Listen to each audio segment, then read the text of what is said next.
What up, everybody? Welcome back to another episode of Hopsgeeknews. I am Matt. And I am Lauren. Weird, we're in person because we just got done with Megacon.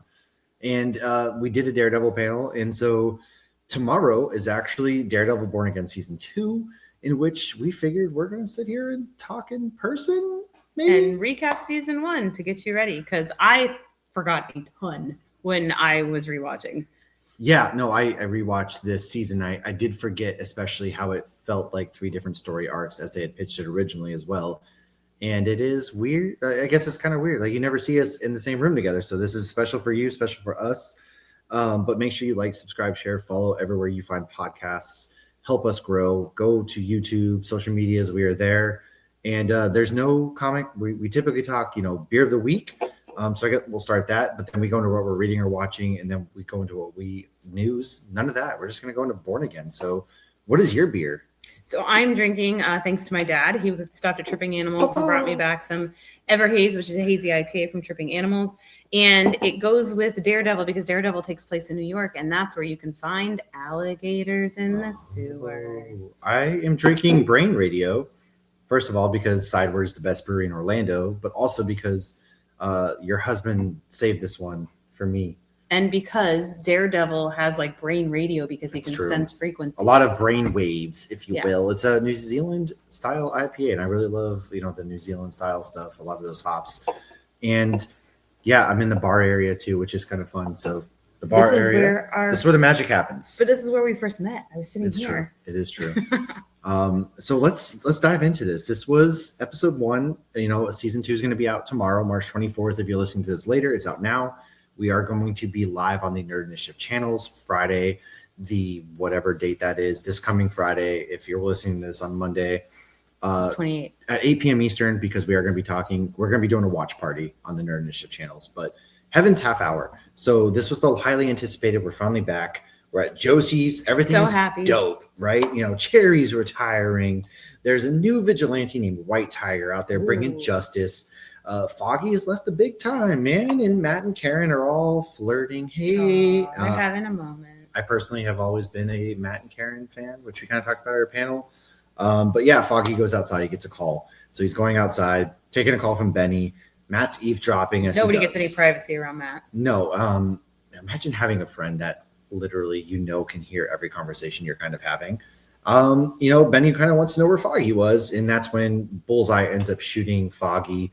And from there, we get kind of one of like the really most intense fight sequences. Beautiful. Start. So what did you think when we started this season? What is that fight? Because we had seen it in the trailers, but we didn't know just what the surrounding aspect of this fight was, because it was kind of brutal. Like, Matt's being stabbed. They're both beating the hell out of each other. Yeah, no, it was absolutely beautiful, though, because it was like continual. See, like, what do they call it? Like a one shot when they just keep filming? Yeah. Like their hallway scenes, how they always do it like one shot. So they're moving through. Only this time it was a hallway, but they're both taking hits. Right. And then Bullseye was so creepy because like he throws a smoke cannon to Josie's and he's like, "Hello, Karen." And then that's when Daredevil enters. And for a second there, I kind of forgot that, because Bullseye doesn't know that Matt Murdock is Daredevil at this point, right? No, I think he does. I can't remember. Because I think he does. You're probably right. I'd have to go back. But yeah, he does. And then the fight ends up coming up to the rooftop. Matt ends up getting the upper hand, and then Matt kind of throws him off the ledge. And that was very symbolic to the comic books, where Matt has done that before. And Bullseye doesn't die, but Foggy dies. And that's the intro. I think Foggy's dead. Who knows? I still think he might come back. Vanessa. You think he's going to come back? They've done that in comic books. I don't know. Yeah, I feel like that would be kind of cheap. He went into witness protection. I do think he is going to stay dead, but you never know. I don't know. Is anybody actually fully dead in comic books other than Uncle Ben and the Waynes? Maybe. Thomas Wayne came back in Flashpoint. Well, and Martha Wayne is back in Absolute Batman. I was going to say Absolute Batman. So, Thomas Wayne's the only one that keeps dying. But really, it's just Uncle Ben. Uncle Ben stays dead, apparently. But yeah, 1 year later, we hear it on the news. Street art's been kind of popping up everywhere. And, Vanessa has really made things bulletproof. She is like the godmother. She is handling everything. She's taken over since Fisk went to jail. She's got this, and she's doing it with such elegance and grace. She really has, because Wilson disappeared. Last time we saw him at this point was Echo, I believe. Right, after she kicked the crap out of him with all her ancestors. And then she shot him. Yeah. That really is. She shot Fisk, and she shot him in Hawkeye, and then he came back. That's right. She in shot him in Echo. Hawkeye, and then she had that whole essence and everything kind of going on with Fisk at the end, and that was kind of the it. And so he disappeared, and Vanessa kind of took over the family business, if you will, which is interesting. We also are getting some really cool shots of the BB report because that's Ben Ulrich's niece. She's asking people's opinion. Yes. Ulrich is Skeet Ulrich. You're right. My bad. Ben Urich. Matt's lawyering, doing his thing. He's hung up the cowl and everything like that. He's testifying against Bullseye, which Bullseye gets life in prison. 11 murders that they can for sure. It's life for like every murder. Yeah. Murders. Karen and Matt meet at the courthouse for the first time because she has actually moved to. She dipped after everything happened. She left.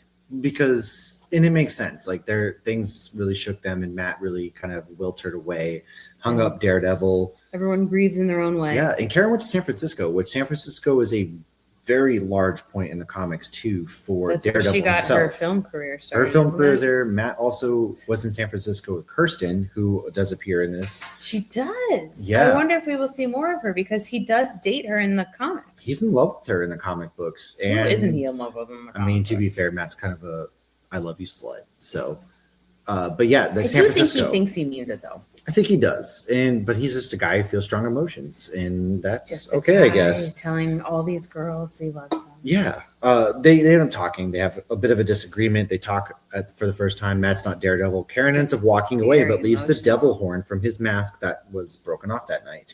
And back at home, Matt's making dinner. He hears Fisk on the news, and he wants to Fisk the city. Yeah, there's no lights on. In the dark. Might as well save on electricity if you don't need it. And he's making a run for mayor, and that's when Fisk can fix it. It's not Felix Fix. Was it Fix It Felix from Wreck-It Ralph? It's Fisk can fix it. I'm gonna wreck it. And Daniel Blake, who is what's his name from The Sopranos? Tony Soprano. Tony Soprano's son, but yes, James Gandolfini's son is in this. He does such a good job. Oh, every time I see him, though, I can't not see his dad. Well, it's really hard with the way he plays his character too, because he's like a mobster in training. Yeah, but he's a little dumb. Like, I don't think he's doing anything nefarious to start. No, I don't either. But I think he learns throughout the season that what Fisk is doing is nefarious. But I still don't think he's evil. I think we're going to see him go full dark side in season 2. We are building up to Devil's Reign. In Devil's Reign, Fisk's son is Kingpin, but he doesn't want anything to do with the way that Fisk ran the business and has really gone far. He's just in it for like money, and yeah, he's certainly up to no good. And so I'm wondering if that's kind of what they're doing with Daniel. Is he's going to be that father-son role that kind of goes, and from there maybe he steps into the Kingpin role at one point, and that kind of leads. If we are going Devil's Reign, of course, who knows? That could be what it is, but that's neither here nor there. Matt's dating, Heather Glenn, because he gets tricked into a potential blind date.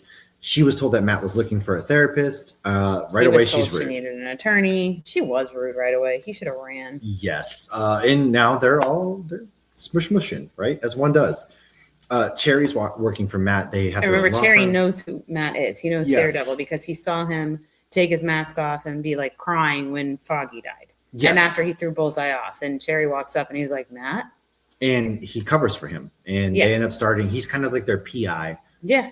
Because Matt and Kirsten end up starting their own law firm, and Cherry's kind of their PI there, all that kind of stuff. Cherry's working for Matt. He did some digging into Fisk. Matt and Fisk end up having coffee, which was a really intense scene. They're catching up, and Fisk is subtly mentioning Echo. Matt mentions how she shot him in the face. Matt mentions Echo. He said something like, I had a sort of, like, oh, do you have any kids? No, do you have any? Oh, well, I heard that kid tried to shoot you in the face. Yeah. And this is really good because at the end of season 3, they kind of came to a promise of, we know each other, but you stay on your side of the court, I'll stay on mine. Right. And Fisk, you don't become a vigilante again, and I won't become a gangster again. Yeah. And Fisk is like, hey, that wasn't me, dude. And Matt's like, all right, wasn't me either. I didn't do anything. It wasn't you. They ends up believing that people can change. If he hasn't changed, Matt will be there waiting for Fisk. He's like, I believe in redemption because I'm a man of God, but I don't believe people change. I don't know. Vanessa, when I was a boy. When I was a boy, I changed clothes every day. And at the end, Matt ends up on a dinner date with Heather, and Fisk ends up winning the election as mayor. And we get those really crazy, iconic scenes in the streets where everyone's either celebrating or they're upset. Matt is really going through it at this moment. You see him going through a lot of different emotions.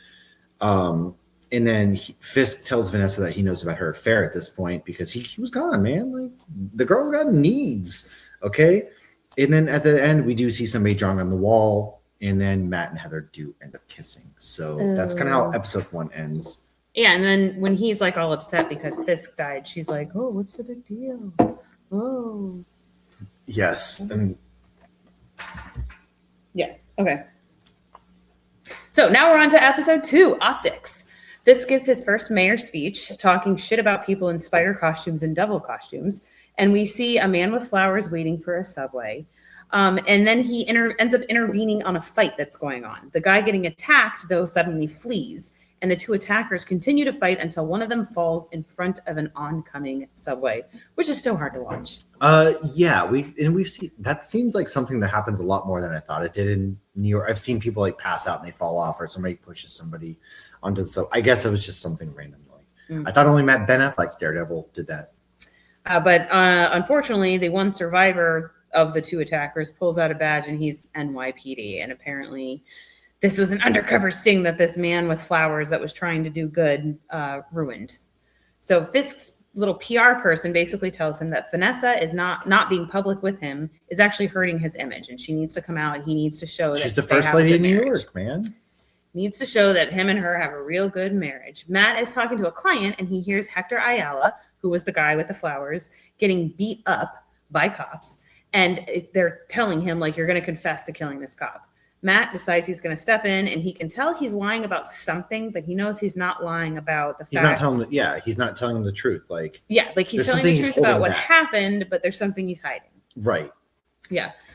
So Matt's like, look, I'm going to take you on pro bono. The cops claim there was no other guy, and Hector attacked them without any provocation. So obviously we know that's BS, and Matt also knows that's BS. Leave it up to the NYPD, baby. That's why they're on the naughty list. Yeah, they just are not doing. Or maybe that was the Central Park Rangers. They're not doing great things. So Matt has Sherry get more info on Hector because he knows something's missing, and he tells him to find the guy that Hector saved. BB then meets up with Fisk, and he learns she's Ben Urich's niece, who he murdered. Heather is at a book signing, and Muse approaches her. Of course, we don't know it's Muse at the time, but we all kind of knew right away that he was the awkward kid because he was in Wednesday Addams, that show. Wednesday, yeah, he played kind of a bad guy in Wednesday as well. So he was already up to no good the second you saw him. Vibe. Yeah, but he tells her, "I need help." She gives him her email, and then we see the dirty cop is talking crap to Fisk, and then says he's resigning as police commissioner, and warns him. Oh, no, we see a dirty cop talking to Fisk, and then the police commissioner is like, "I'm resigning, I'm done with this," and warns him that he'll need more cops because so many of them are quitting because of Fisk. Fisk is like, "Nope," and then he threatened his child. Yeah, which you can still see that Fisk said, "I'm not doing bad stuff for the mob, but I'm." Kind of low blow. Well, he threatened his child, and then didn't he? Because he showed the pictures, right? And he's like, when he's eating like a cheesesteak. Yeah, and he's like, remember, Commissioner, just cheesesteaks and wherever the child. Because he like put it under and like pulled away, and it was just Fisk being Fisk again. And then he's like, throw this disgusting sandwich away. So Cherry finds out that Hector is in fact White Tiger and confronts him.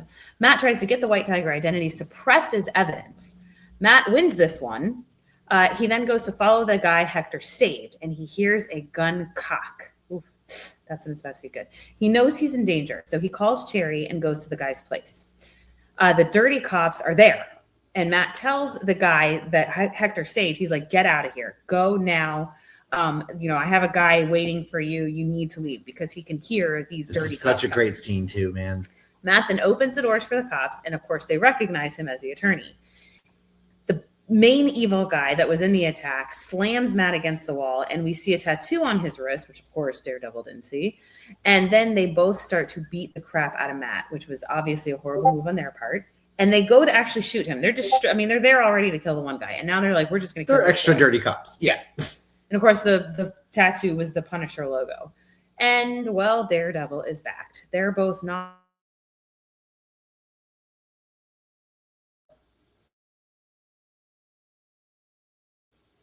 beats them down pretty It was gnarly. The whole thing was gnarly. It was awesome. And you're right, Daredevil was kind of back.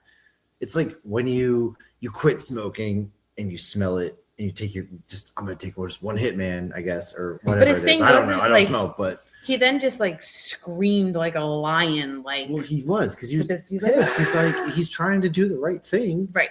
But he's it's like, what is he gonna do? Let them shoot him? Yeah, like he's getting pulled back or let this guy that Hector saved get killed by these dirty ass cops. Like, and then the one guy broke his glasses, and then he like puts his broken glasses back on and just screams, and that's how episode. It was a great, yeah, because you got to remember too, these episodes they started filming these episodes. Most of these episodes were filmed, and then they had to basically redo them after everyone was very unsatisfied with how filming was going, the direction of things, and so they kind of redid things. And so a lot of this isn't the new directors or the directors who took over's story, but they did a good job like piecing things together. There's definitely different feels with right, because this was more of the courtroom drama that they wanted to focus on. They weren't originally going to bring back Foggy. They weren't going to bring back Karen. And so that's kind of why Foggy died and Karen went to San Francisco, of course. But in episode 3, Hollow of His Hand, there's a truck hijacking in a double homicide. Vanessa is insisting that the kids are getting restless because there's nobody at the head of the table. So Fisk says it's no longer their concern because he's really actually trying to be mayor. Like, not for nothing, Fisk does put his best foot forward for all of 2 seconds. But at the same time, he's like taking over what his wife has built, and that's not cool. Yeah. We do see a Punisher logo graffiti art that says triggered, and Officer Powell, who is one of the dirty cops, he got his butt whooped. The main dirty cop. Yeah, he ended up getting whooped in the last episode at the end there. You know, he's taking the stand and says that Hector charged him, then intentionally threw the other cop in front of a train. Turns out that the kid they were roughing up was a confidential informant, and as Cherry makes sure that Nikki Torres, who was the kid, makes it to court, the dirty cop tries to stop him. It's a magic trick because they knew ahead of time that this was going to happen. So Cherry didn't end up having the kid, and the whole thing was like, "Hey, Jahad, it's like a magic trick, yeah. Like look over here, and we're over here." And he's not end up there. Ultimately, Matt puts Hector on the stand and then outs him as the White Tiger, which very much he fought to get his stuff as the White Tiger taken out, and then he basically, as a desperation, brings in witnesses to show how Hector repeatedly helped people, including the cops. So it turns out he's not guilty. It's a testament to his character. Right. It's the very first time, too, you see. But it wasn't cool that he did it without his permission. Right. Because it put him in danger. It did. And at this point, you know. And Matt should know better because that's the last thing Matt would have wanted. Exactly. He outed him without talking to him, but he was so caught up in doing the right thing and caught up in everything that's going on. He ended up doing it. And this the episode ends with Hector. And he gets shot. And they kill Hector at the end of this episode. Which was such a. It was gap. And then you just hear the little frogs from Puerto Rico. Yes. So Hector puts on the mask and the suit to go back out, even though he wasn't really supposed to. And so Matt is kind of towing the line with vigilantism. Hector wasn't going to go back into it.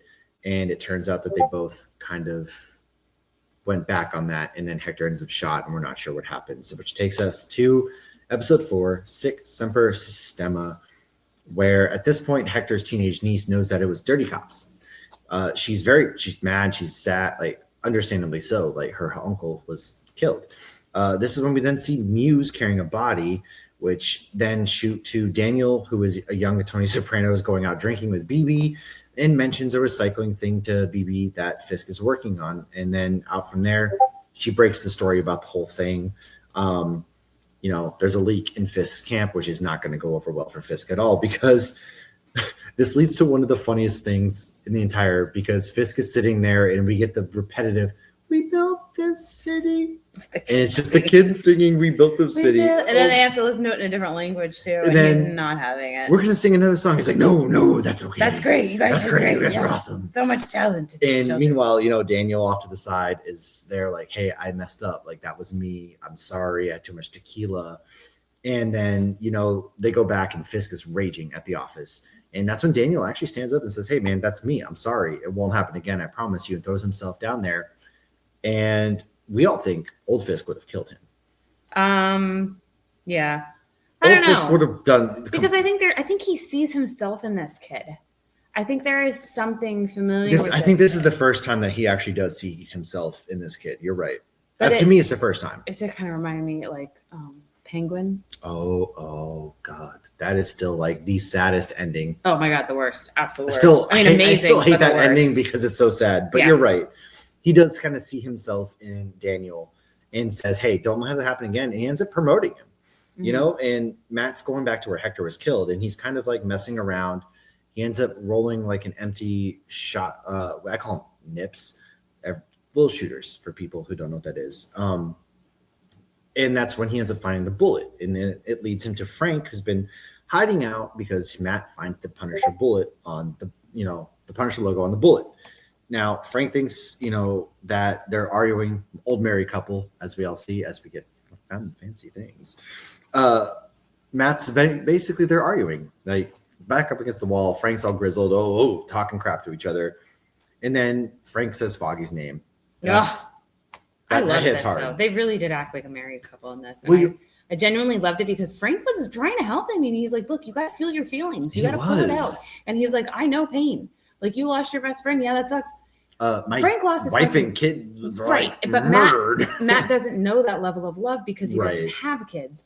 The closest thing in his life that he loved was Foggy and Karen. And Foggy was probably the closest thing he had to anything. That's true. But like Frank's like, look, dude, I get it. And Frank's pain, I still think would be worse. Like the death of a child. There's actually too was like one of the scenes that mostly was I think this was one of the directors, like one of the original scenes or the new scenes that they had started to shoot, they had pieced together and things like that. But it was, you can see where the new directors when they took over were going. And if you had gotten a full season of this, it would have been just them two together is so great now too, because they both respect each other. And like as we get into the last episode, I love it even more. Oh yeah. But they're just like, calling him Red and calling him Matt and calling him, and it's like they have such a familiarity with each other. Pull the trigger, Red. You can't protect a Red. But I think they truly do love each other. They do. There is like a general understanding and love. It's like your sibling who does dumb stuff. Oh, my brother's an idiot. You love them. They make poor decisions and they see the world very different than you, but you still at the end of the day, like. But I know Brandon's not watching because he doesn't like comic book stuff. That's fair. He's out. My mom or aunt might listen and tell many smoked meats out at the camp. And, that's one of those things, right? I love my dumbass. You're saving sea turtles. Brandon is definitely saving sea turtles. Okay, well, I was kind of using that for like you're out here saving animals. Brandon would eat them at the camp. Okay, let's just say that. Not sea turtles. No, the only time we talk sea turtles is when we're chucking them into the ocean after working on a pitch for 9 months. That was if you're Teeny Howard. We will be dropping articles about Megacon. Yes, a lot of coverage. Episodes, so that was a funny metaphor somebody used about creating a. Frank and they. It was Megan's. It was. Megan Fitzmartin. Yes. Anyways. Matt hits him and he's very torn. He's like, I can't do this. I don't want to do this. It's not about him. Frank's like, oh, bullcrap, dude. Frank knows what he's going through. Matt ends up leaving. Matt cries though first. And I really genuinely love that moment. He shows him emotions. He's been suppressing, and Frank knows it. I don't think he's never truly allowed himself to feel Foggy's death. No. He has stuffed it away and pushed it so to the dark. And he ran away from it. He's like, I'm just not going to be Daredevil, and that's how I'm going to grieve. That's what he thought, because we saw at one point, like with the different helmets and stuff, like he put all of that away, but never put it away. And it's just like his feelings towards Foggy. Like that was his brother, his family. He has no family left. So Foggy was literally his brother. Mm-hmm. And then that leads to that. And, Matt returns home while he's out on the roof as Heather's asleep. We see Fisk walk by the white painting spattered with blood. Which was from the Netflix series. Yes. We see Matt surrounded by different colored DD masks. So he's got, the yellow from She-Hulk. It looks like Matt's guest room. Yeah, it actually does. And I was like, wait, his guest? And then me. That is confusing. He's got his billy club and he does a little Ninja Turtle practicing. He's out there. He looked a little like Raphael. And Fisk is just casually eating a nice 5-star meal while Vanessa's ex-lover is just sitting in a prison cell. And Muse meanwhile still dragging his body to the a body. Yeah. And that's where that leaves off. So take us to St. Patty's Day, because this is kind of like one of those, if you're in a comic book, this next episode is one of those, hey, this is a very serious 4 issues you just read. Let's give you something fun while also character building, and then we'll get to the rest. And also universe building. Yeah. Okay, so it's St. Patrick's Day, and Matt heads to the bank for a loan for work, where he meets Kamala Khan's dad, who works at the bank, and he shows Matt a Miss Marvel Funko Pop. And unfortunately, he doesn't know who she is. I hope that one day he does. Yes. So right after Matt leaves the bank, oh no, it's a bank robbery. He's on the phone with Kirsten, and he tells her to call 911, and he goes back to the bank, and he plays stupid. He's like, oh, I'm just a blind man, and I had to come back to the bank. Mr. Khan told the robbers that he can open the vault. He can't open the vault, which Matt kind of figures out. So then Matt tells him, just stall as long as you can. The negotiator, shows up, and she then tells... She's amazing. Yes, and we see her at the end. We do. She's amazing. So the negotiator tells the lead robber to send out 2 hostages in good faith. Matt was supposed to be one of them, but he decides to trade places with somebody else so that he can stay. The robber then learns that Matt is a, quote, solicitor, because that's what they call attorneys over in Ireland, and a blind orphan. And he's like, good God. He was like, blind, yeah. He was like, you're a regular Charles Dickens. And it was the greatest thing ever. Because he's like, oh, actually, I didn't know my parents. I grew up in orphanage. So ridiculous. Matt then asks if he can go to the bathroom. Murdoch. On his way to the bathroom, he takes down his bathroom escort, okay, who happened to have a red mask on. I want to talk about this because there's always music in the scenes that happen. However, they build really good tension because the whole thing goes silent and it's quiet. And Matt's taking this guy down, and it culminates with like the shotgun teetering about to fall, and he doesn't want to make a sound. And he grabs it. So there's no sound at all during this fight scene, which that's what we were talking about in the panel, how music is a secondary script. It's the one thing that comic books lack. Yes. And on this, it really stands out because the whole scene is silent, where it's just Matt struggling to fight this guy and stay silent. And it's his return, officially kind of his return to Daredevil. Yeah. Yeah. And it just happened to be that the guy, because they all had like different color masks on or whatever. Yeah. And the guy had a red one. Oh, who knew? What are the odds? Do you think Matt even knew it? So Mr. Khan, Matt actually opens the safe. So after he takes down this guy. Oh, that was amazing, because he's listening and he's like, you can't open this safe. And then he clicks it open. He's like, what? Right. And then he gets the guy who was with Mr. Khan. He takes him down. And he opens the safe. Mr. Khan asks him, exactly what kind of lawyer are you? A really good one. He replies, a really good one, which of course we heard in Spider-Man. I love it. So they find the diamond that the bad guys are looking for. Matt tells one of the bad guys the NYPD is no longer negotiating. He can hear them getting ready to barge in. So he's telling the truth. He's like, hey, they're about to bust in. Hey, dude. Yeah, you better get it together. We then see the main robber in police attire, and one of the hostages appears to be in on it. Matt then puts on the red mask that he happened to take from the first guy whose ass he kicked.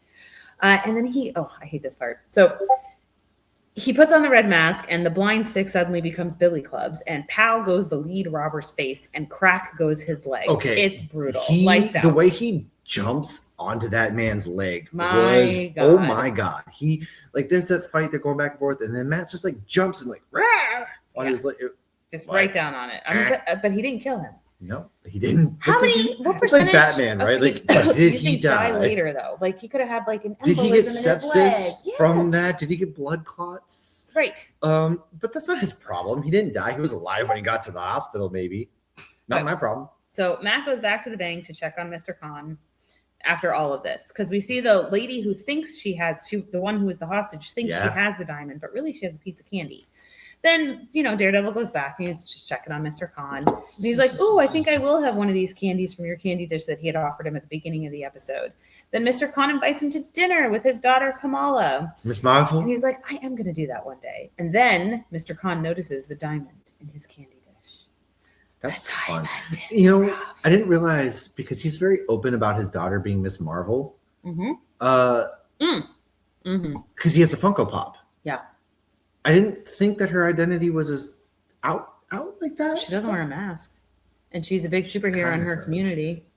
Oh, yeah, you're right, which is interesting. I haven't watched it since. How does that go into the anti-vigil? Anyway, well, because the show came out and then we rolled into the Marvels. I have to rewatch because I thought I didn't. Anyways, moving on. Excessive force. When our whole house got destroyed. That looks like excessive force. We see Matt read the Braille on Foggy's memorial card. Luca and old friend, they show up at the mayor's office. Luca's one of the tracksuit mafia kind of looking guys.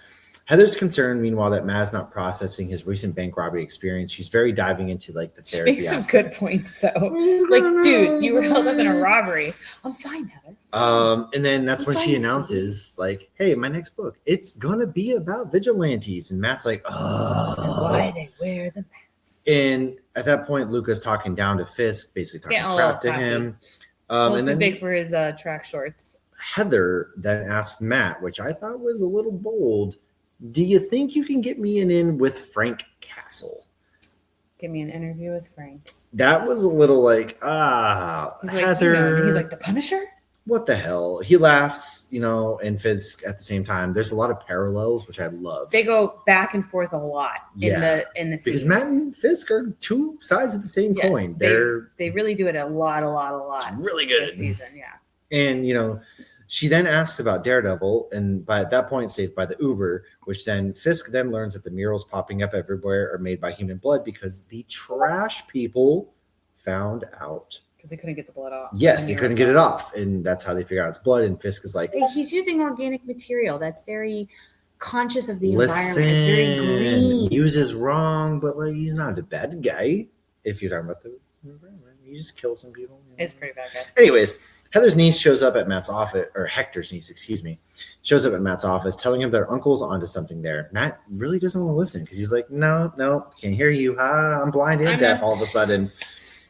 That's when some club girls spot Muse and like, oh, we love your artwork, huh? And they get killed. Get a selfie. They ask for a selfie, and then Muse I'm just gonna go up to like this creepy guy in a white mask and a beanie in this full outfit with like black going down his.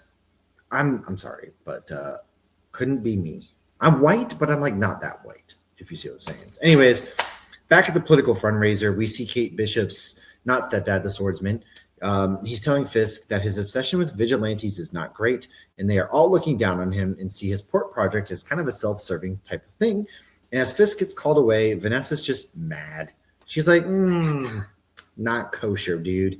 Cherry then tells Matt that the 60 people have gone missing in New York. It's a lot of freaking people. Yeah. Muse, they think it's all Muse is all connected. Again, this is when everyone's kind of figuring out that, hey, Muse is coming to light. Cherry tells him to let the cops handle it. And then he knows it's what Hector's niece was talking about at this point.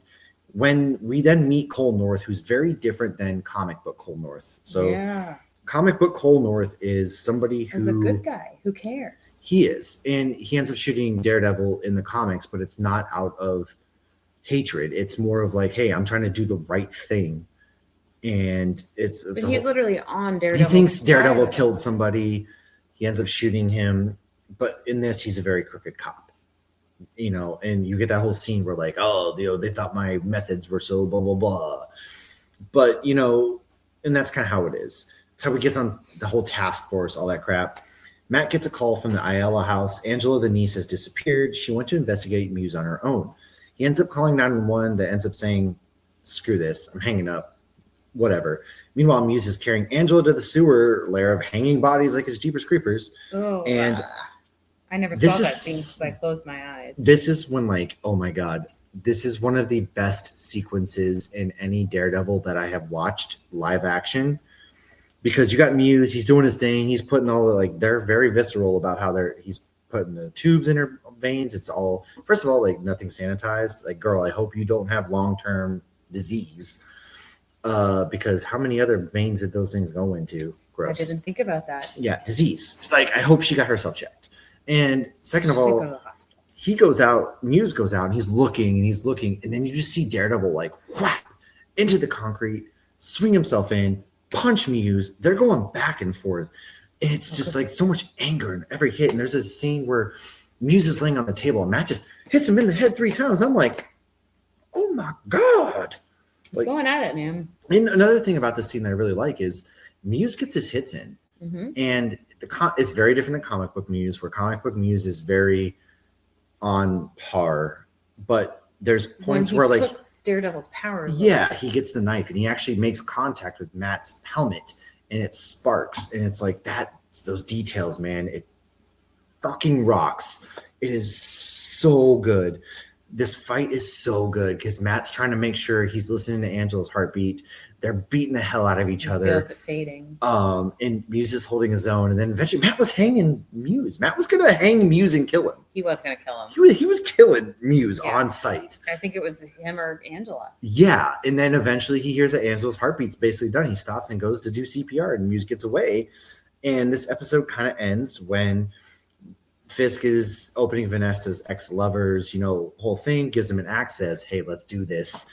And meanwhile, this is all simultaneous again, and Vanessa's ex-lover is, and Fisk is just beating his ass. And it's just like, oh, the mask is metaphorically off. They're back.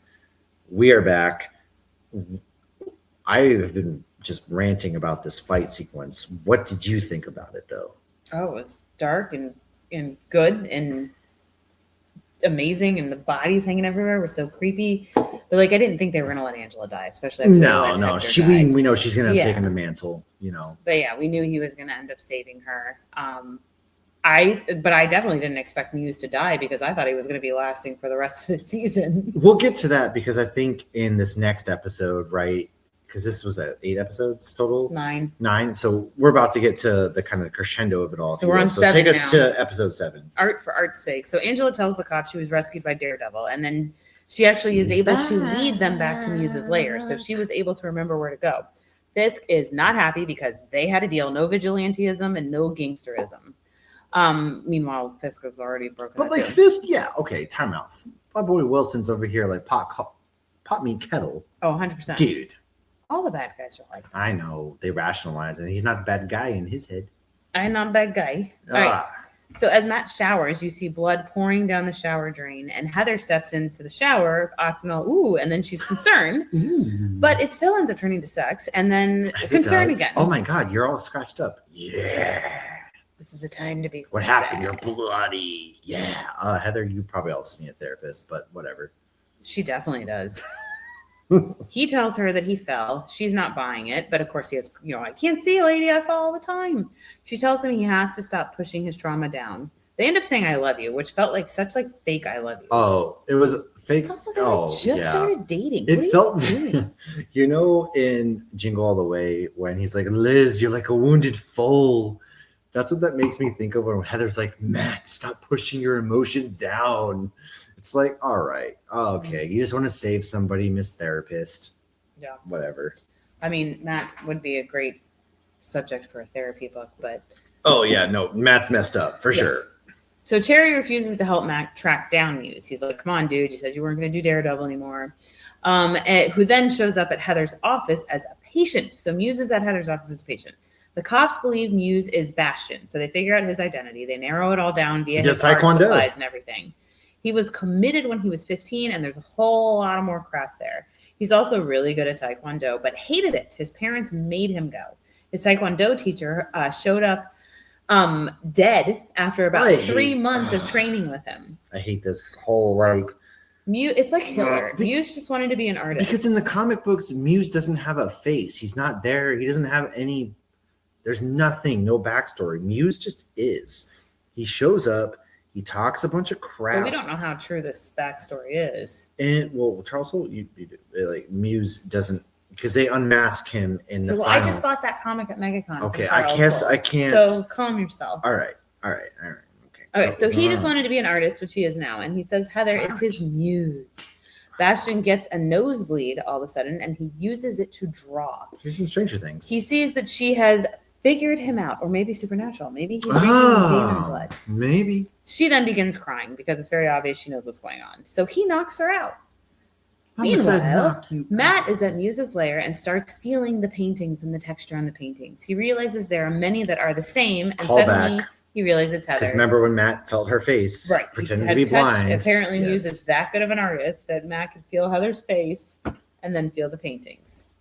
I call BS on that, especially in the comics. I'm like, oh, Matt felt the stuff on the paper. How? I don't think that it's not all raised print. Whatever. I don't know. I'm not fully blind. I cannot make a definitive statement. All right. So the a-hole cop shows up there, and Daredevil accidentally knocks him out, and he's like, "Oh crap!" Fisk finds out that Daredevil is on this mission. So the cops have also figured out that it's Heather. The cops go to her place, And then Daredevil basically panics as Heather is essentially bleeding out. All right. You're oversimplifying this one. All right, I'm Muse sorry. panics. I got to go into this. Muse is like, no, it's too soon because he's got his full costume on. He's got the canvas laid out. He's about to do some crazy stuff because he cuts Heather down he like goes down the street, which is like death. And then she's mocking him. Everybody who wears a mask is and then that's when Daredevil smashes through the window, man. And we get more of that fight. But this one was even more visceral because Musin picks up the knife and he's about to stab Heather. And that's when Matt, with his billy club, he shoots it through his shoulder. And then he yanks him back. And I'm just like, whoa, there's so much rage there, man. Like, oh. And it ends with Heather shooting Muse, which I thought was just, oh. And then she passes out. I hated that creative choice because Muse has so much more story to tell in the comics. He should have been the villain for the whole season. They could have really built into like this noir, thriller, horror. I hope it's not the last I've seen. Anyways, I'm sorry. But they got into a tussle, if you will. Yes. So Daredevil does manage to stabilize her before he dips out. So Matt, Daredevil didn't save her. Even know the task force saved her. Exactly. So they spin it so that the task force is the one that, because they bust in, and so they have. But video don't lie. Young Gandolfini convince BB to make it seem like the task force is the one that saved Heather and that Daredevil was never there. But people saw Daredevil. Everyone saw Daredevil go through the window, man. People got a phone. Because Daniel's like, look, you owe me one because she had gotten him in trouble before. And so she needs to write that the anti-vigilante task force took out Muse and Daredevil wasn't there, like we said, and he subtly, but not subtly, does threaten her. He does. Then at the hospital, Heather wakes up with Matt at her side. She tells him she thinks Daredevil said her name. On TV, Fisk smiles for the cameras as his task force takes the win, and Vanessa sets up Luca. He thinks she's helping him kill Fisk. Oh, this is great. But as he shows up to kill Fisk, Buck then shoots him before he gets a chance. And we learn immediately that Vanessa helped set this up because Fisk is eating and then says, tell Vanessa I'll bring her home dinner or something like that. Yeah, that was hilarious. Just no reaction. Thank you, Buck. All right, as one does. These final two episodes are amazing because at this point we're getting some backstory back into Bullseye. Things circle back around. These last couple episodes were the creators who took over. This is their story that they wanted to tell. So Bullseye wants to talk to Matt. Heather's comparing Daredevil to Muse, saying they're kind of one of the same. And if he's, she's all for Fisk because if he's for all vigilantes are being dangerous, like that's how she sees it. Excuse me. Jeez, I'm out here dying. He learns that because Buck shows up to the door and gives Vanessa an invitation, which was very intentional by Fisk, that she has Fisk as a client, and Matt freaks out, deservedly so. She doesn't really understand. Yeah, deservedly so. She isn't. Yes. I don't like her. I hate her so much. She gets the invite to the ball. Everyone he's dated until now. Oh, Heather is awful. Awful. She sucks. Claire. Well, I only kiss Claire. Vanessa. Then they go to Vanessa ultimately shooting Adam, kills him, which is her being like, that's all therapy they needed. Heather helped them through so much. Guess what? Yeah, because Heather, if you remember, was talk about closure. Does he hurt you? And she's like, oh, he would never. And then she kills. Would you kill for Josh? Was that how things would end for you? Like, Josh, that is I killed this man for you. I do love when she's like, I'd like to talk to you alone, and she asks him that, and Vanessa kind of laughs because it's like Fisk would never lay a hand on him. Which is crazy, right? Because of all the bad things he does, but he loves her. He actually is kind of a decent partner. But so the whole premise of Sopranos and how it ended with the therapist, and they said there was a study that they actually linked into the show where they said the mobsters had no problem killing these people and everything, but they always had a fondness for babies and animals. Yeah. And not that a woman is that, but it's they have these certain soft spots that they're oh, how could you hurt the babies? How could you hurt the animal? Yeah. So it's kill that man, but don't you dare touch that So dog. It's what would it take for him to hurt Vanessa? I don't think he ever would. I think he would probably kill himself over ever hurting Vanessa. But it's I really do. But I think that's what makes so many of the villains so complicated and beautiful and terrifying at the same time. Like Homelander, stop with the Nazi shit. It's the same kind of thing. It's these are evil. But they have their their, I guess, redeeming quality. Does Homelander redeem quality? Yeah, he's not a Nazi. And Stormfront is. Listen, Homelander just likes some boob milk. All right. Listen, he heard it's great for the muscles. Who doesn't? I once made gingerbread cookies with them. So, anyways, BB's falling in line. Daniel does get promoted. Matt's standing outside of Josie's until she yells for him to come inside. And Matt ends up putting together, because there's a specific alcohol that they only drink when Foggy won a case, or they won a case. So the synapses are connected. And Josie was like, he never finished. And then he's like, are you sure? And she goes, I would never forget. Like this.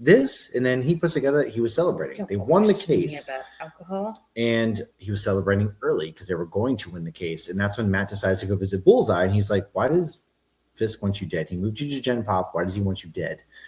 And it ends with Matt slamming his head on the table.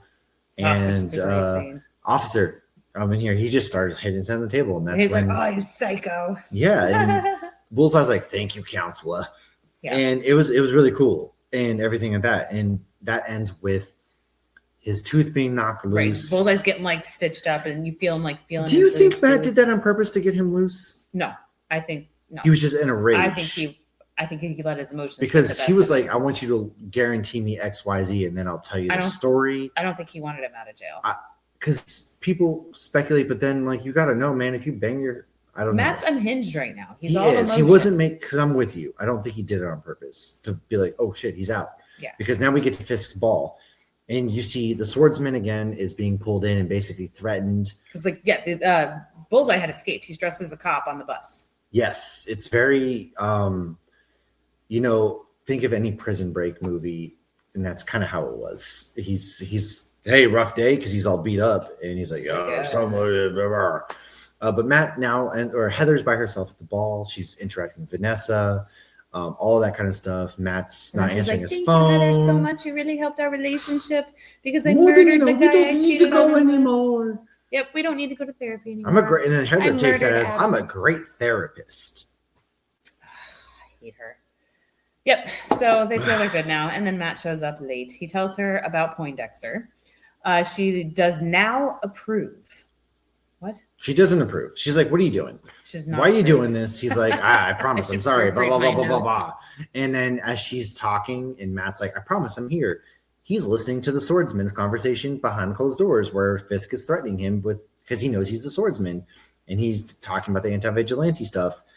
And Vanessa or Heather, even at that point, goes, you're not even listening. He's like, no, he's not. I am. But he's listening, just not to her. Right.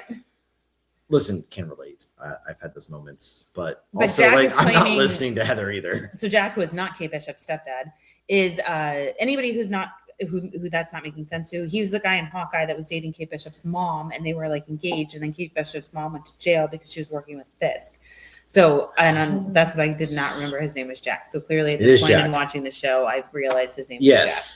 He's so good in Better Call Saul. I love him even in this, like the limited time that we get. Yeah. He's such a good actor because he's so goofy in this role and he's so evil in Better Call Saul. I didn't even know it was the same freaking person. As Fisk walks out, he notices somebody taking a picture, and it turns out the guy's a journalist. And that's when Powell is roughing the guy up, and the commissioner comes in and he's like, yo, you can't do that. But then Powell's like, I don't work for you, commissioner. And he puts his hand in the air fryer, and they're like, what the is happening?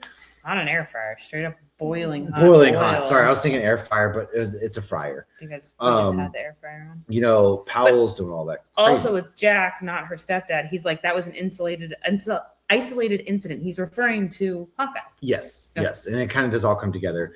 And then BB ends up talking to the commissioner, and she's like, not everything I write's under my name, because he goes, how could you put it? He knew he killed your Why did you write that Daredevil wasn't I know. There? And he's like, Fisk was the lead suspect for your uncle's death. And she goes, I know. And she's smart. Very, very, not very everything smart that she writes is under her name, which is wicked smart as well. And that's when they both have this understanding. They'd love to talk about it more. But they kind of go back, and that's when the dance kicks off. Because Matt's trying to talk to Heather, like, hey, I just that. And they start dancing, and that's when flings the billy club onto the server's tray. Well, I you get love that Fisk. scene. He's like, you're gonna have to lead. Yeah, because when Fisk is like, talking crap to him, whispering because he knows Matt can hear him. He's like, "Did you think there wouldn't be consequences, devil?" And then Matt's like, "I'm gonna cut in," and he's dancing with Vanessa, and he's like, around. "Hey, dude, I know it was you." Yeah, he figured out it was Vanessa that put the hit on Foggy. And that's before we get the ultimate reveal to Fisk. Bullseye is there. Matt hears the gun, and then he leaps in front of Fisk, saving Fisk, getting shot in the arm, and that ends the episode with Matt laying on the floor, and it turns to red and everything, and it's a very beautifully shot scene. But I'm like, God dang it, Matt, and your stupid Catholic guilt. What are we doing? Mm-hmm. God dang it. God killed so many people in the Bible, Matt. And that's the Punishers, finale. that's pointed out straight to hell, episode 9. This is the finale. So we get a flashback. It's 1 year ago, and Vanessa is visiting Poindexter in a mental facility. He's all drugged up. She's getting him released. She hasn't seen Fisk in a while, and she needs a favor for him to kill a thief, Benny and his lawyer, Foggy. The case would shine unwanted light on some of her business practices, so she needs him to take care of it. She pulls his meds away, and ta-da, he's free. Ha!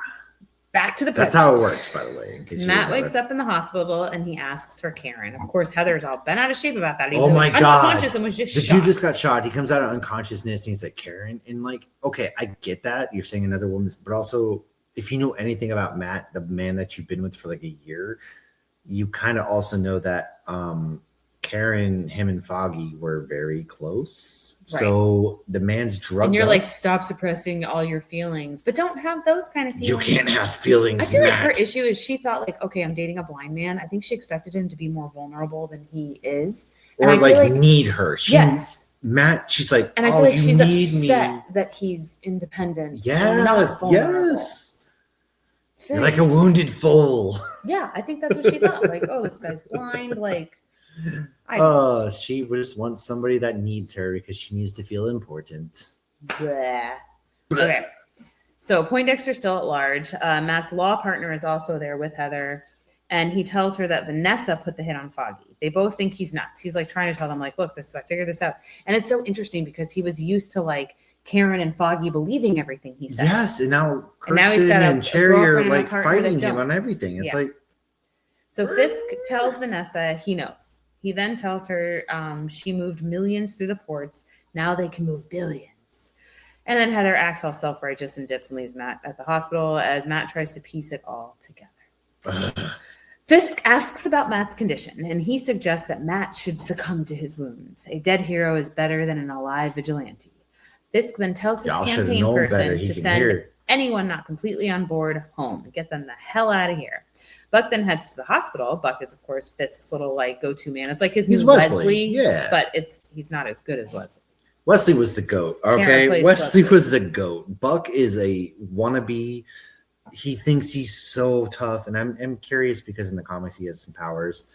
Buck's a punk, dude, and he shows up. Matt hears his ass coming, and Matt's like... Well, Buck waits for the blackout. So the blackout happens, and then Matt dips in his little hospital gown with his ass cheeks. His little booty cheeks hanging out. You can't gown that ass. So he heads home to find Frank at his house, and I fucking love it. I love the scene. Matt comes in, he just sits on the couch. He's like, oh. And he knows Frank's there. And then he's like, you're the last person I thought I'd ever see. And Frank's just making coffee in Matt's house. And they literally argue about coffee and hospital gowns. Because Frank has made himself at home and he knows where the coffee maker is. He is in the dark. And Matt's just like, hey, boo, I missed you. What's up, baby? And Frank's like, ass hanging out. And they're just like, yeah, you're gonna go fight with your ass hanging out. And he's like, and he just sticks his middle finger. He's like, yeah, he just flicks him up. I love it so much. Their relationship. It's almost like brothers. Bernthal and Cox are so dang good, dude. They are so good. So Frank is going to get Matt out alive, and they both already know there are people outside. I love it because Frank's like, there's people outside. He's like, yeah, I know. And Frank asks, he's like, why'd you take a bullet for that asshole? And Matt's like, I don't know. Yeah, which honestly is like the first time he's like, I don't actually know. Because he just reacted on instinct. You mess something up and you're like, why did I do that? Like every day of my life. Matt's just like, dude, I don't know. And that's when Frank's like, you know, that he's gonna go get ready real quick as people are coming in. And Frank's like, you're gonna fight with your ass hanging out. And then Matt obviously gets in his little getup, you know, he's back in the suit, but he's fighting with one arm. Yeah. So as the task force breaks in, Daredevil fights and Punisher kills. Cole North is the only one left. Frank sees them using his logo on the bullets. Matt says Hector was a good man and then knocks Cole North out. This was another just absolute insane action sequence because Frank is so, again, visceral and brutal, and he's just yelling. And there's scenes where Frank dives over, and then he's like struggling, and then he ends up shooting. He hits the guy under the counter, and then he ends up like point blank in the head like 3 times, and they up close show like the blood coming out. And then that when he's got the guy on the floor and he's fighting, he takes a knife and he just like cuts across his throat, and the blood's like, and you're like, oh my god, this is the same universe to where Peter Parker and Captain America are in. Like, and Groot's dancing. Wait, we got Baby Groot. Wait a second. This is all the same universe. Like, this is crazy, stuff in right? all the comics, they just make it seem lighter, or in all the movies. You're thinking, it's like, how many people has Iron Man doesn't have enough kills? No, he's killed. Oh, he has a huge the Marvel universe, they've killed a lot, but this is the same universe. But we don't view Iron Man as dark as we do this. No, you really don't, because you're not watching Iron Man slash people's throats, to be fair. He just bulk kills them. It's like, and then they're dead. Yeah, and there's no blood. It's like a lightsaber. And there's also no blood in those movies. Right, it's like right? Like, yeah, they don't make it you get the Chitauri blood, but that's not really blood. Or you get things like that. And it's not I think when you're killing anything not human, it doesn't come across and as so it's evil. but this is the same universe that holy crap, we had Thor too. Universe is WandaVision. Okay, and so you're seeing this while Matt's bouncing his billy club around the apartment, and Matt's like, "God damn it, you're a goddamn liability, Frank." And they're arguing some more, and Cole North was gonna shoot, and Frank's shooting through the wall. Matt hits him, and then Frank throws a knife and gets his hand stuck there. They're yelling because that's when Matt's like, "You're a damn liability, Frank," and then they hear a grenade. Matt. They both instinctually jump out of the window, and I love this scene because Matt grabs Frank because he has the billy club. So he's he's like bickering, Tarzan and yelling Jane. at each other. Yes, and then he's like, "I got you, boo." Hey, baby, I'm not gonna kill you. I'm just really mad right now. So you're in the doghouse. You're sleeping on the couch tonight, but hey, let's go. Yep. Cole North is in season 2 from the stills. They didn't kill him. They left him unconscious. But Matt's apartment blew up. So maybe he'll show up like Two-Face. But Matt's apartment blew up. He's not Uncle Ben. Matt's apartment blew up. So maybe he got behind something. He was knocked out, and all of a sudden he's like, grenade. I don't know, man. Maybe it's a flashback. Who knows? But Karen's in there. They swing to safety. Yeah, Karen pulls up her car. She's like, and Karen shows up. But Matt says, shotgun. I love that. And then he's like, I hate you or whatever. Yes. He's like, yeah. He's like, you're an asshole, Frank. And Frank's like, yeah, I know. Love and that's Matt called shotgun. And now she's like their mom. Yeah. Now they're 2 little boys. They're back at Frank's hideout at this point. And they both have had feelings for Karen, and Karen has had feelings for both of them. I heard your heartbeat in Frank's house. Yeah, and he brings that up. Going on. Maybe that's the answer here. The 3 of them just need to get together. Listen, they're a throuple. All right, it is what it is. I'm here for it. Whatever. I'm cool with this. Maybe it'll keep her from doing meth and selling off Matt's identity one day. I don't know. Sell those throuple videos. So Karen heard Poindexter escape, so that she actually called Frank, and she immediately hopped on a plane. And that's why Frank was like, I got to get you out of here, Matt. Yeah. So Matt tells Karen about the motion to dismiss. What? How many hours from San Francisco? Okay, all right. She flew. Well, that's why she flew Frank first. Okay. How many hours in between all this was it? Because it was already nighttime when Matt got shot, because the balls take place at night. So Poindexter shot him. A flight from San Francisco, which to New York, you're 6 hours, 7 hours, and it's still nighttime. So did they just? Maybe it was another day. Matt was unconscious. That's what I was wondering. Do you think like we had a time skip all the way through to another night? That had to have been the only thing. Okay. Because he was also shot. I think that's the most unbelievable. I'm thinking about her flying cross country in a show where there's a blind guy, and yeah, okay. All right. Yeah. So Matt tells Karen about the motion to dismiss that Foggy had filed in this case. She, of course, believes him because she's not Heather, and says she knows where the files are and she'll be his eyes, because having him be able to read pieces of paper with no indentations with letters on them makes no sense. So they find it, and he learns the port is a free port, which means they can launder money basically legally. No one owns it because it's a free port, so there's no taxes, customs, and there's no jurisdiction. So Frank hears all the looting and the cop shooting, and he can't stay put. He goes out and he kills a bunch of cops, but eventually gets overrun and tied up because they're like, we're going to go figure this out. And Frank's like, yeah, you go do that. And you can see that he wants to go with them, but he's like, yeah, you guys go ahead. I'm not invited. I don't care. Yeah. So he ends up getting tied up by all these cops that overrun him. And they're on the Punisher. This is a misery situation. They're admirers of him, and they're trying to recruit him. Fan. He calls them clowns because that's what they are. Yeah. So Fisk's PR lady records the police commissioner trying to do the right thing because he like confronts her. He's like, look, I know you're a good person too. He had just talked to BB. He's like, hey, some of us good people need to like do the right thing and stand up. She gives it to Fisk because honestly, I don't think she's a bad person. I think she's just freaking terrified. She's terrified. She doesn't want to, so she sides with the commissioner, but she's not fully sold that she won't get killed herself. So she wants to show Fisk her loyalty to protect herself. Yeah. I understand it. And when they pick the commissioner up, he knows he's dead. He knows he's done for. This scene is But he does not expect to die in the way that he does die. Fisk then watermelon, hands, squish. And like rips it apart at the same time. And they don't pull away from him on the scene. They show this scene happen. It was like a cartoon. It was intense. Death. Every step of it. Was like Invincible come to life death kind of thing. It was wild. Just wild. Yeah. Okay. So that was brutal. And he does it in front of some of the task force. And I think they're all like, what? I think some of them are. He does it in front of everybody. I think the deranged ones are like, yeah. And I think it's like the people who cheered on Homelander when he killed Starlighter. Like the cult. Yeah. And then I think some of them are like, what the hell did I just get into? There's no turning back now. Yeah, no, absolutely.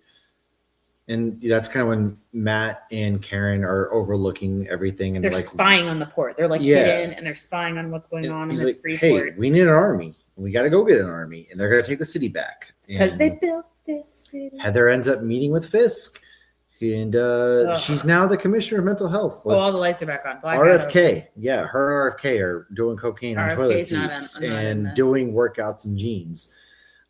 She's honored. He goes public and states that vigilante activity is now illegal. 8 p.m. curfew. NYC is under martial law. He loves New York. And he appoints her as commissioner of mental health. She's honored. What an honor. I hate Heather. We see Fisk and Vanessa having people in cages, including Jack and Frank. Poindexter's still out on the loose. Matt tells Karen that he hasn't been himself since Foggy died. Karen comforts him. They're at Josie's. They're gathering an army now. That's when, Cherry... the cop from the bank robbery shows up. A few others are there. We don't get Jessica Jones I think what's going to happen, this is my They're going to theory. redo that scene. We haven't seen this at all. I think they're going to redo that scene and continue panning over, and we're going to see Or is Jessica, are they going to open the door and they walk in? Iron Fist, Colleen, calm down. Misty. They were in Miss Marvel? Sure. Why not? Throw Miss Marvel. Kate Bishop, because we forgot about her too. Sure. Everybody. Hawkeye's there with his deaf self. No, Hawkeye's not there. I don't want. He's not. Hawkeye's on Wolverine. If we're just doing that, I'm gonna throw Wolverine. No, I do think that maybe like Jessica walks through the door and is like, I don't know. I got really excited. I don't know why I got excited. But then that's when it cuts. Post-credit scene is basically Frank talking up the Spider-Man. Spider-Man. I would love that. Daredevil's going to be in Spider-Man. After the Spider-Man trailer, we have to see Punisher and Daredevil together before that. Just imagine like the fun that we're gonna they know each other with Daredevil, Frank, and Punisher's Peter running Spider-Man over, knowing he's fine. Frank. He knows Frank. They know each other. I think Daredevil's in this movie, but I do too. I 100% do, especially after that interview that poor Charlie Cox had to. He's like, I would tell you that I'm not in it. He's like, Andrew Garfield said the same thing. Yeah. Then there's, anyways, not to get crazy, but Punisher talks to cop, takes the keys, breaks out, and that's where we leave Frank, and that's going to go right into his show, which is 60 minutes, not the weird CBS show, but 60 minutes of Frank Castle being a badass coming out this summer, which also then ties into Brand New Day.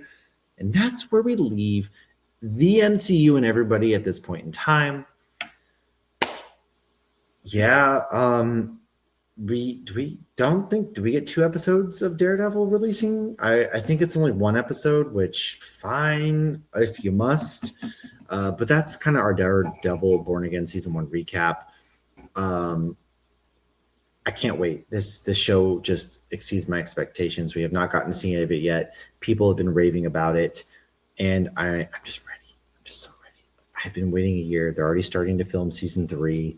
I never want this to end. If everything in the MCU ended but Daredevil, I will be fine. I want Devil's Reign. I want Luke Cage. I want everything. Just do it. I mean, if they don't bring Iron Fist in, I'm okay with that. Fair. The if they bring Iron Fist, I hope they bring Ward back because Ward got funny towards the end, and then I really liked him in that. I honestly Task show on HBO. Did not. He was so good in that watch show. Iron Fist season 2, even though I heard it was good. It was. It was better than the first. That's not saying a lot. That's a little bar. But I got. I'm not by here. the end. It was Iron Fist and Ward had gone out on their own kind of thing. Just 2 dudes being bros. And all I remember is them being in a bar, and Ward went from a snooty rich kid to a funny smartass. Again, I haven't watched it in a long time. Even when we recapped everything last year, I don't think I don't. Yeah, no. So that's where we leave off. Let us know your predictions for season 2 of Born Again. Go check out our content from Megacon. We're gonna be rolling that out through Nerd Initiative and our own socials and everything this week. hopsgeeknews, where you can find us. Of course, if you're here, stick around, subscribe. And like I said, Nerd Initiatives, we're going to see a lot of the articles and things like that, our reviews. We're going to be doing post shows for Born Again season 2. So stick around for that. And everybody out there, thank you guys for hanging out with us. We recorded in person, and we will just the 2 of us. Just 2 of us. Peace out.